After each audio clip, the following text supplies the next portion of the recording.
think that we should introduce Darla Hutton. She is the Global Vice President for Cardiac Surgery in Intuitive, presently the world's largest robotic company, and one that had its birth as a cardiac surgical device.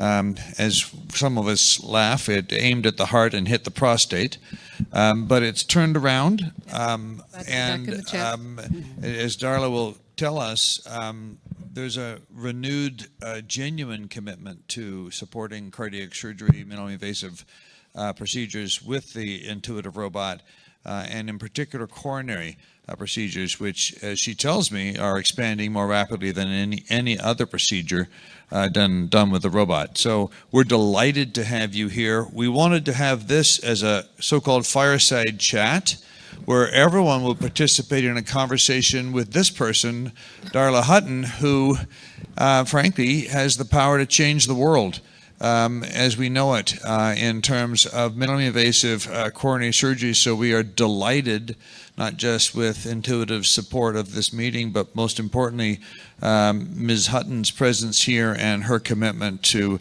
minimally invasive coronary bypass surgery. Ms. Darla, please, Ms. Hutton.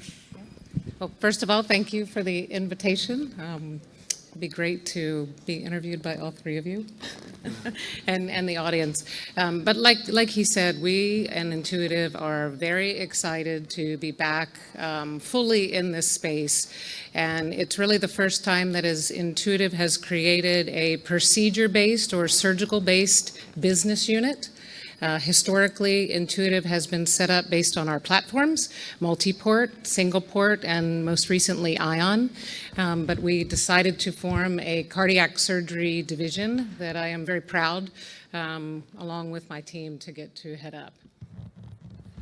When was Darla, if we can get a little bit of a historical background, like you've been involved in every part of this company in various roles, in various leadership roles from Asia to US.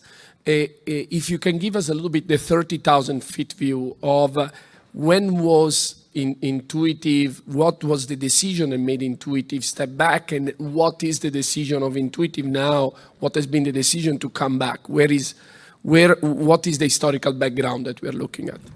Yeah, I think that historically, most of you know, and many of you in the room were part of our early trials back in the late 90s, early 2000s.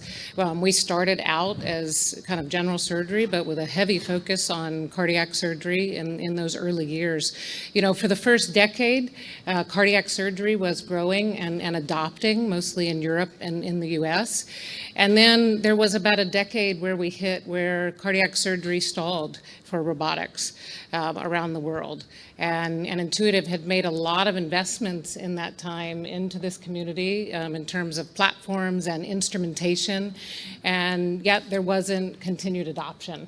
I think there's various reasons that we can talk about on why, what was going on between 2008 and 2016 in your own surgical discipline and community, but also what was happening with Intuitive.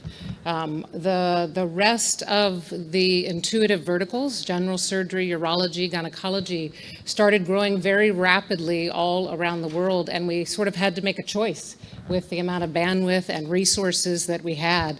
And unfortunately, we stepped away for a bit and focused on those things. I don't think Intuitive would be here as a company if we hadn't have made that choice. So it was the right one, although painful conversations for many of us.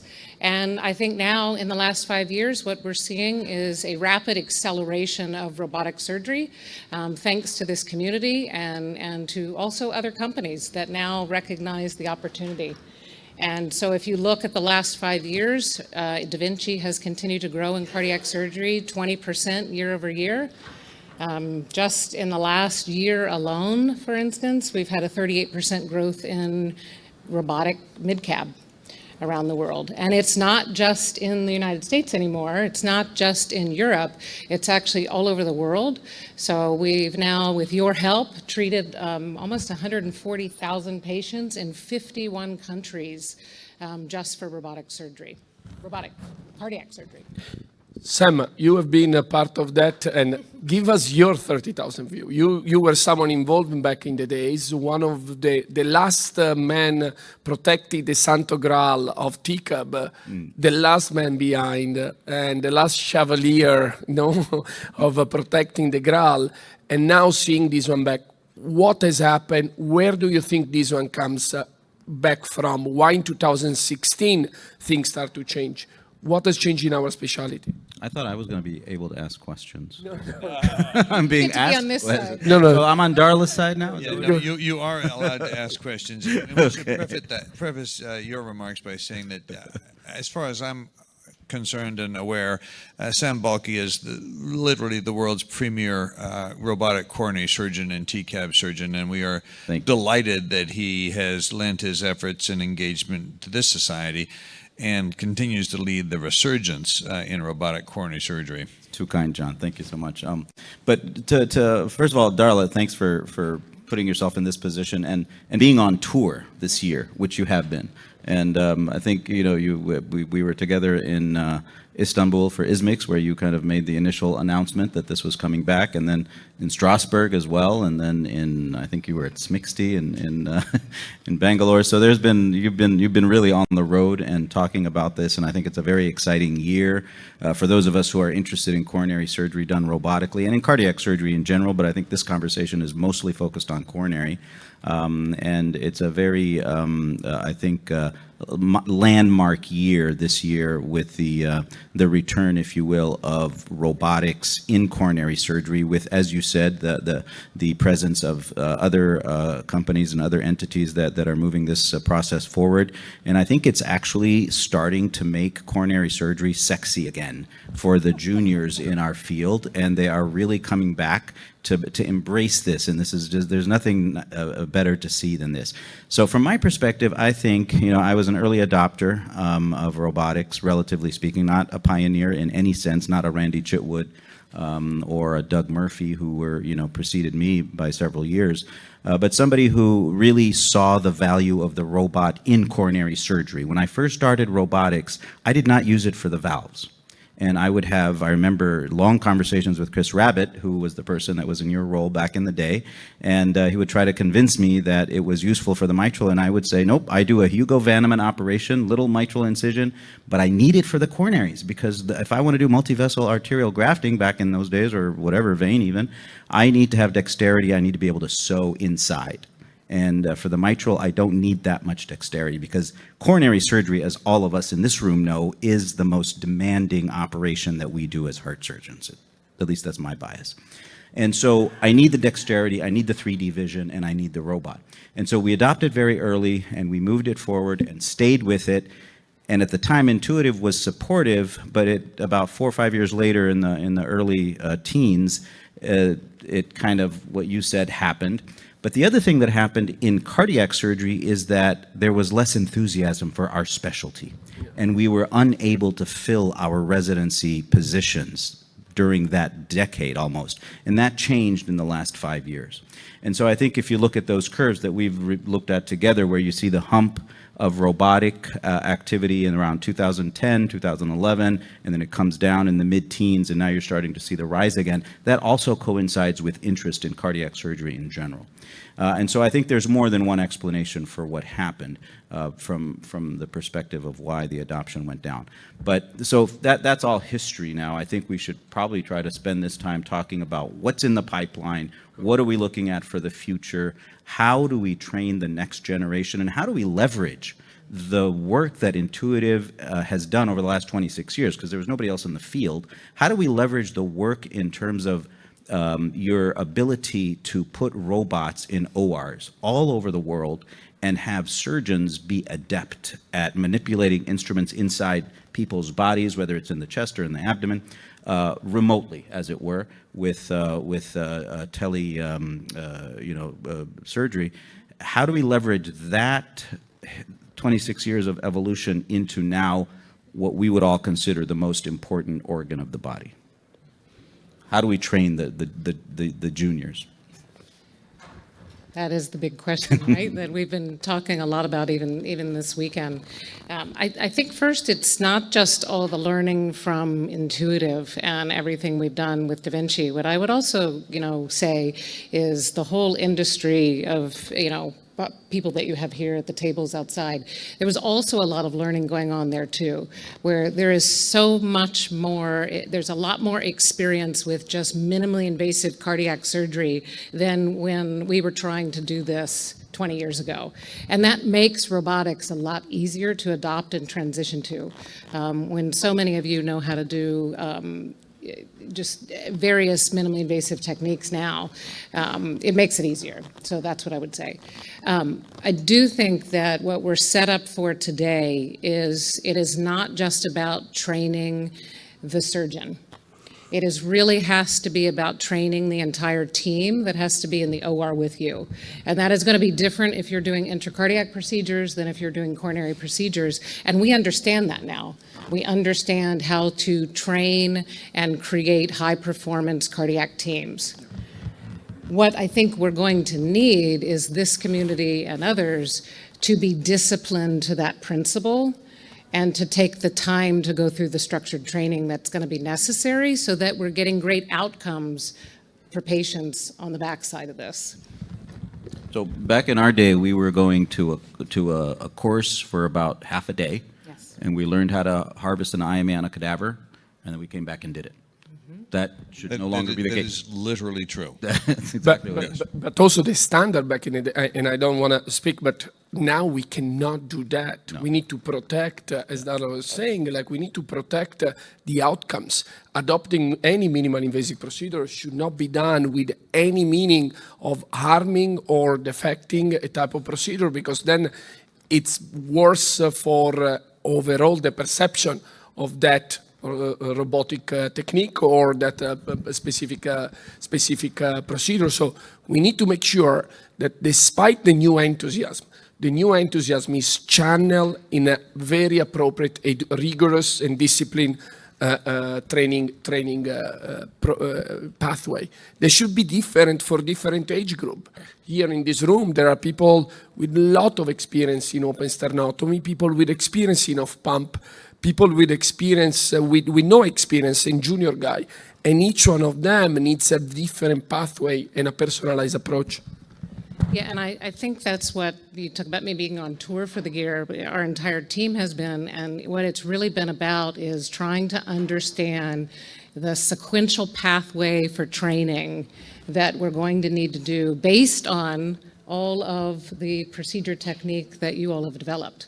So I think we heard in the keynote this morning, we're going to stand on the shoulders of giants, but we're going to advance the field. Yeah. So that requires us to document how are you doing a TCAB, and then how do we best teach it. Yeah. And well, I think that's tremendous. And I'm hopeful, Darla, that you'll tell us about some of the new intelligent features of the DV5, some of the software advances that are present and coming that may help us establish and then promulgate best practices for very complex procedures like TCAB, yep, and for simpler procedures that we want to teach, like robotic mammary harvest. Can you tell us about the next gen intelligence being built into intuitive robots, and then a glimpse into some of the hardware things that you're working on as well, please? Yeah, I think the innovation part is also important. I think it's going to create and make these learning curves a lot easier than a decade ago. And part of that is the fact that it's not just about the robot and a set of core instruments, putting those in your hands. It's really about the development of an entire ecosystem that can support that, whether it's interoperatively making the procedure easier or it's training technology that helps accelerate that. And so for Intuitive today, we're set up in a much better way for that. And I think that's why you're seeing the adoption go faster. So DV5, for instance, is our brand new platform that was just launched. It is the most integrated and advanced system that we've launched to date because it has 10 times the computing power. And so under the hood of this system, it is really empowering a lot of the digital technologies that you're talking about.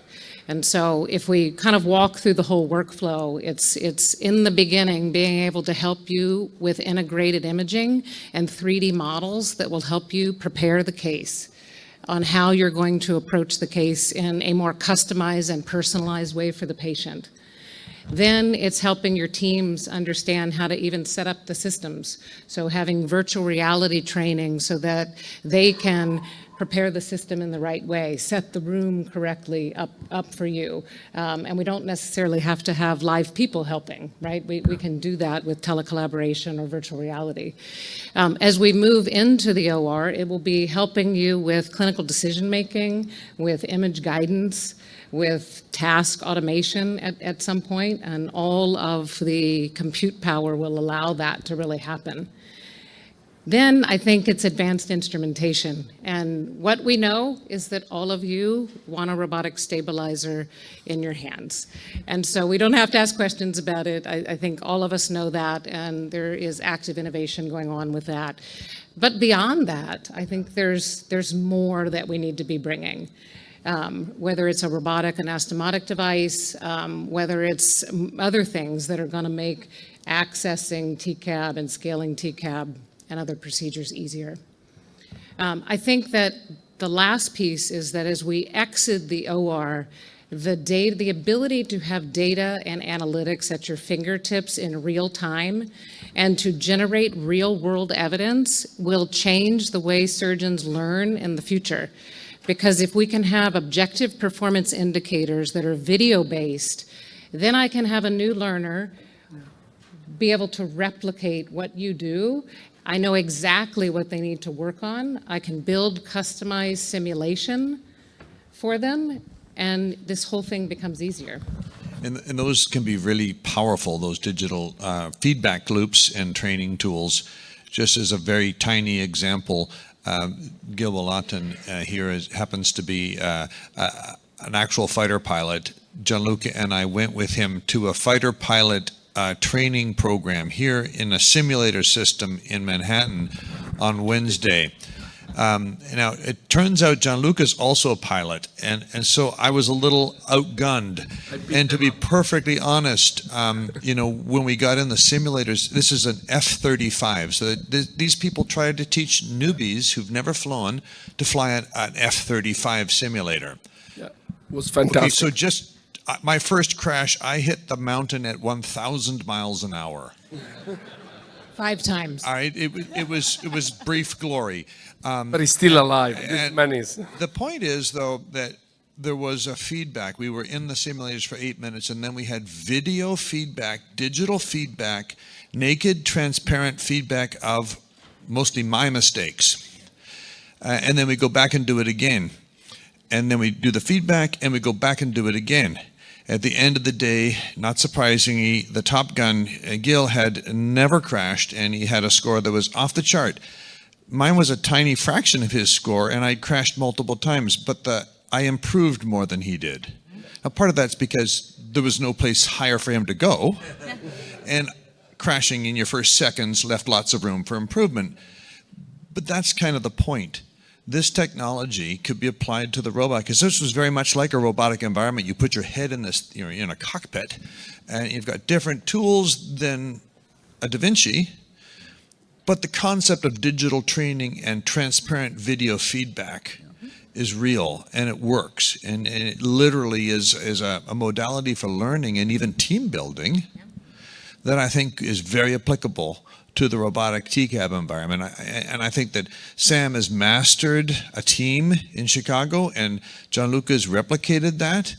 We saw the team, as Darla commented, perform brilliantly, even in a couple of moments of stress, and still manage to restore calm and control to the situation and deliver a beautiful result. And that's what we want teams to be able to do. And so I really do think that the digital training technology is key, and the focus on the team building and team training is key. Yeah. Agreed. Darla, can you speak a little bit about some of the simulation modules that are under construction, because I had the privilege of working and talking to some of the engineers that were working on some of these. And you've made some great progress in the other specialties, and hopefully cardiac and specifically coronary will catch up with that. Can you speak a little bit about kind of those types of endeavors? Yeah, and also I would just say for those of you that have interest in this space, we're still collecting a lot of feedback right now on what the cardiac surgeon community really needs in terms of simulation and the fidelity that you feel like you have to have. I think there's a couple things. One is that we know that simulation means a couple things. One is the simulation that's actually on the robot, and so I'll talk about that in a second. But there's also simulation in training models that are not necessarily in like a robotic simulator. And so there's automatic tissue models that we've been working on, both for mitral valve and also for coronary, where you can have a practice model that you're practicing on, but that has digital feedback. So for instance, if I can have you practice on an anastomotic model, but then we can give you digital feedback on how you did, we can start to look at how many times does a learner have to do that practice model to be good enough to move to the patients. And so that's, I think, first place for simulation, and I think we've made some huge progress this year on that. And then it's about developing the robotic simulation. So we now, with DV5, have developed a whole set of robotic cardiac skill sets for mitral valve, and then we will be doing the same for mid-cab and then T-cab. And these are gamification exercises, but they are mapped back to the hand movements and the skill sets that you need to be proficient in the case. Where we will take that is sort of with the case insights that I was talking about, though, is how do I personalize it so that a learner practices the skills that matter to that learner? Mm-hmm. And that's our next sort of set of work. Yeah. And then longer term, we've heard from your community that you want procedure-based sim and real high-fidelity procedure sim. And so is that true? What do you want it on? And I think we need to continue to gather that information. But that's excellent. And you know, we talk about the learning curve of a certain procedure, and we talk about having to go through a learning curve. One of the concepts of simulation is that you can make the learning curve happen before you do your first patient, similar to what John was saying. Right now, we do our first patient, then we go into a learning curve. No, you should do your first patient after you've gone through that learning. And we go I'd back. much rather not actually crash into the mountain at 1,000 miles an hour. We would have been great. Digital event was bad enough. And if I can give you digital feedback on that versus just being a manual process, I think that's really where we're going to change the game and reduce the variation of that learning curve. And all of the pilots that flew us here, they never learn on a real airplane. Spent hours on a training simulators, and somehow we still train our residents on the field on the first day, teaching them skills that are so important, like taking down a memory. And this actually may touch on a genuine inflection point in coronary surgery, because we have historically, for 75 years that coronary surgery has existed, we have taught by this Halstedian principle of standing literally at the shoulder of your mentor as an apprentice and learning manually. Mm-hmm. And it works, but it's slow. Mm-hmm. And now, as John Lucas points out, and as you are promising us, we will have digital technology to allow us to learn the way airline pilots learn. Yeah. Because none of us would ever get on an airplane if they taught pilots the way we teach surgeons. You would drive your car. You would not get on an airplane that was flown by someone that performs the way I did at the simulator. That would be a bad idea. And now we can maybe change all of coronary surgery because we have a new modality to teach the young people in this room to be very different than our mentors were. And we're excited to partner with you in that. As we close out this session, Darla, tell us, how can we help you? Help us. help the patients. Yeah. Let me just maybe one more thing on the simulator. I think what's going to be fascinating over this next decade to watch in teaching is the fact that we'll be able to do simulation training like that, but then also with the ability to have telecollaboration, whether it's telementoring or telesurgery, so that that person over your shoulder can still be there, but not have to physically be there. That is going to also help it all evolve. And then I think the whole industry will be like that. So if I'm an Airbus pilot or I'm a Boeing pilot, my process is the same. My set of tools to learn it is just different. And if I want to go from one plane to the next, I simply just have to practice on some simulators to be able to change platforms. So it's exciting times ahead. What do I need from you? The first thing I think that we need is just continued discussions about how to standardize robotics so that we can teach it this time to the broader community. You know, what is the experience that you need to have before you come into the robotic learning curve or the robotic training pathway, and how can we help you get that? And then once you enter the robotic pathway, how can we teach it much easier so that we can scale this faster and then we can continue to advance the procedures? We need to have lots of conversations with each other over the next couple of years as we evolve and integrate technology into this. Well, let us then, as participants and leaders of the International Society for Coronary Artery Surgery, promise you to partner in that process, and that we will volunteer all our members and attendees as a brain trust, if you will, and certain of those who are special experts, like the two on either side of you, to author documents that we would then post on our website and describe as expert consensus statements around the questions you raised. What is the right preparation prior to becoming a robotic surgeon, and what are the basic steps of training that should be pursued before operating on a human, and this sort of thing. I think that we can work together to help you accelerate this process. Thank you. Thank you. One last thing that I need is they've heard me say this now, all is possible in robotics, just not all at once. So helping us prioritize, all of the companies prioritize what innovation you want first, why you need it, what problem that we're trying to solve, helps all of us bring innovation and get it into your hands much faster if we can focus on what's necessary and what matters most to your patients. So that's the last thing. We can make it for you if you tell us what you need. Well, that's fantastic. Thank you so much, Darla. Really, if there is any question from the audience, I know that there are several of you who have have some background, but we would love to hear some feedback. Please. Just a small question. You think how many time it will take that the robotic arm works in place of surgeon, and we don't need the surgeon behind them, because we can choose the site of anastomosis, planning where is the lima by every scanning imaging that now we have. Is it possible or not? Is it possible, or do we want it? Is that? I don't want it. Yes, that is the question. I think that's a very hard problem. We've had debates about this, you know, in other disciplines, but in cardiac surgery specifically, I don't know that the goal that we're all trying to get to is a replacement of you to fully automate a procedure robotically. I think there's still question about how soon that might even be possible, to be honest. The human body is complex, it's different, it's varied. Will we help you automate tasks? Yes. Will we help you have better clinical decision-making because we can give you guidance or tell you to go here or not go there? Yes. So I think automation will come. Full automation, we can debate. Excellent. Any more questions, Cristiano? I'd like to ask Dr. Shristava to provide his perspective of the future.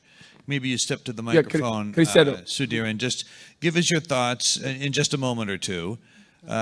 You are the founder of another robotic company, and you've been specifically targeting coronary surgery from the beginning. What are your next steps, and where do you see the immediate future going for SSI Mantra? So we have already, first of all, full instrumentation in terms of the total spectrum in terms of both intracardiac as well as coronary. The stabilizer is there. We are pretty close to having a connector that will absolutely revolutionize. I think that is one of the biggest challenges on a beating heart, to be able to sew without tactile feedback. So I think it is coming. It used to be there, is coming. Secondly, I think the question that was about this automation, we've already initiated that process, and I think in today's environment with the virtual, all kinds of things, imaging, computer vision, literally feeding all kinds of things, it's going to be much faster than we think. In terms of, you'll have a resident taking the IMA down as a robot. It will happen. We've already initiated some steps. I think on the training side, which is probably the most crucial thing, in fact, in January, I'm hoping to launch a 5-day, very organized training for starting with cardiac. It will be in every specialty, but 5-day. Very, at every step, and not like, short run and watch one and try to do one. I think one thing I will share, what made us successful was as part of the trial back in the Intuitive days in 2002, we were required by FDA to do 15 IMA takedowns after going through this, cadaver and, the practice run on the machine itself, which was like a 2-day or day-and-a-half training, and that was it. We had no mentor. The sales guy, it was his first sale that he made, and he came in the room to just watch for about an hour and a half. And that was it total as far as support was concerned. We just developed it. But what really helped was this protocol was part of the trial. Before we could touch a human with a TCAP was 15 IMA takedowns, 35 big heart anastomosis, and everything was videoed and reviewed by third party. Then 2 cases whereby we took the IMA through sternotomy or thoracotomy. We brought the robot, did the anastomosis. Prior to discharge, we did angiogram. So this is how we actually did. Unfortunately, today, it doesn't work that way. People will come and watch Sam or Gianluca or others, and they won't go through the efforts that are required. I think that's probably the most important thing. And yes, computer simulation and all that. And we are working on all kinds of things that you will see in the next. We have already developed teleproctoring. I have proctor people sitting and having lunch in my office, 2,000 kilometers away. We have done telesurgery, 10,000 kilometers away. I've done personally 14 or 15 robotic cardiac telesurgery, including beating heart, TCAP, sitting 300 kilometers away. Now, of course, I think there's a chair out there. I've redefined work from home. I operated from my home living room, did a case 300 kilometers away, cardiac case. So I think this is where it is heading. And I think the combination of teleproctoring, telesurgery, the virtual reconstruction of the operating room, preoperative planning completely guided by imaging. And so all of these things are in the pipeline. And I think that will make life much easier. And I think these very organized teaching courses, and I'm sure all of these guys will be part of the faculty, is necessary. I think 1 or 2 day type of thing, or go and watch somebody, it's not going to work. That's why it dropped off. I remember we trained almost 350 surgical teams during my days early on. Initial adoption was 10%. Later dropped to 5%, and then now we see the result that it just essentially went away. So I think we need to really see what will it take. And I think especially in cardiac compared to other specialty, where the most people are still splitting the sternum. And the biggest morbidity, and I fully respect all the comments about how you do in terms of the end results, it's true. But I think if you really look at it, where did we lose out? Because we sat in the ivory tower, and cardiologists took over, they found our weakness. So I think we need to really focus as to what the patient wants. They want least invasive operation, if possible. And I think that's where we need to head out. Thank you, Sudhir. And rest assured, we all respect what you're doing with SSI Mantra. And we know, actually, that you two are not the only robots in the world. There are more coming. And we think that's a good thing for everybody. So perhaps with that, I'll let Sam conclude give a final comment, and perhaps Darla wrap it up. Thanks, John. I think Sudhir needs to be recognized for sure as being not only a pioneer in cardiac surgery done with Da Vinci, but also having undertaken this Herculean task of moving from a clinical cardiac surgeon to a CEO and a manufacturer of robots, and being really on the forefront of this endeavor. I mean, the word telesurgery tells you all you need to know about Sudhir, and the fact that he's the first one to ever bring this to the forefront in cardiac surgery, and so I think that's a very important thing to note. And it's a collaborative environment. I feel, as John said, there's many robots coming out. And the world needs more robots, in my mind. And I think Sudhir has actually taught me this, is that only under 7% of the world's population has exposure to robotic technology in surgery. And so there's a whole nother more than 90% of the world's population that needs to be able to access this, and we can all do this together, and so I'm very happy that we're able to have this conversation, and the coronary community I think is a collaborative one that can bring this to the fore. So thank you very much for being here, and thanks for Sudhir for your comments, and I'll let you have the last word. Yeah, I just thank you for the collaboration. Thank you for the alignment all year. It's great to get to know many of you just this weekend. I hope to meet more of you. So we appreciate it. I do think that the collaboration occurring within the robotic industry is important. I also think that we do have a lot of other industry partners that you all continuing to help us sit down with are important, because there's a lot of adjacent technology that's going to have to fit into this, and there's some phenomenal innovation coming. Wonderful. On that note, thank you, Darla and Intuitive and SSI Mantra for being here.